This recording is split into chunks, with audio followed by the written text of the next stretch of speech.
This is a review of Ron McFaddy's Rogue Shadow. I really want to build this one for a while now, and now I have the opportunity to actually build this. And I gotta say, out of a lot of the mocks I built, this one's one of the best. I mean, it's so accurate from the gun details at the front to the actual foldable X-foils, and you might be seeing that one is missing, but I'll talk about that in a minute. And also, the glass piece is a little bit different from how Ron had it, but again, I'll talk about that later on. But God, is this so accurate to how the Rogue Shadow looks. This is a 1:250 scale, so it scales with the 10-2v4 that I had the entire video on how to build a micro-scaled Rebellion fleet. And this thing would go so perfectly with it.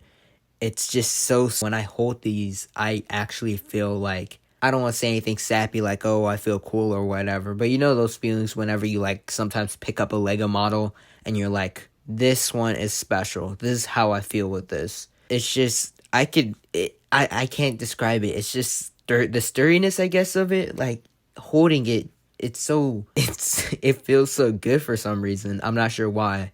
If you look on the details, it has the engines in the right place, the glass in the front, the cargo bay, the blasters. Everything is perfectly accurate. It doesn't take too much space, which is very, very nice. You know, usually buying these big UCS models with a lot of detail or, you know, even play sets, they take up a lot of space. But with something like these little mini models, you can just put them on a shelf and just leave it there. And it looks so nice because it's a little model. Also, the instructions are very straightforward. I know sometimes when you buy instructions off online, they can be kind of confusing. That wasn't really the case here. There was that little part where it would be like, you know, leave this piece out a little bit. I'll show you that on screen. I mean, that was a bit confusing, but besides that, it's been pretty good. I mean, I can't really state how sturdy this feels. I've dropped it a few times and I pick it up perfectly fine. It's easy to swoosh around. And the features in it comes with a display stand, so it's easily, you know, put it on a stand. Again, adding to the part that's very easy to put on a shelf and it look nice. The great part about this is I built this entirely out of my own parts. Yes, you have the ability to go on Bricklink, buy all the parts, and that can cost you around $25, but I literally just built this all in my collection, and it's very easy to do. Again, he has a parts list when you go on his Rebrickable page, so check that out. I'll have this all in the description. Wrapping it up, I feel like it's nice. If you missed the Rogue Shadow from 2008, it's a great opportunity to, you know, get something. It's way smaller, but it captures the detail of the Rogue Shadow perfectly. My one thing why it doesn't look entirely like the Rogue Shadow is, again, I built it out of my own pieces. So I'm missing this one right here, but none of the pieces are too hard to come by. It's just so nice to have a Rogue Shadow, which is something we probably won't get again in Lego. It only costs $2 for the instructions. Now, again, if you want to buy it off Bricklink, it could cost you up to $25.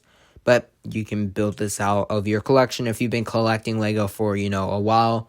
But if you want to spend that money on Bricklink, it'll be easy just to go on Rebrickable. If you already have all your Lego collection plugged in, you can just see, do you have the ability to build the set? So overall, what do I think of this? For $2 for instructions and potentially at most $25, you are really getting a deal on this.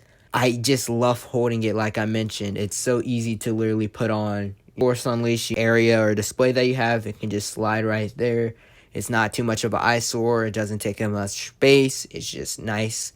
If you want to have it separately on its own, again, you have a stand. And yeah, that's really it. Ron McFaddy, again, has a lot of great builds. I'm going to be reviewing more Lego on this channel in this manner of fashion, and more of a voiceover. If you like that, then, you know, subscribe, like button, do all that. Again, instructions to build this in the description below.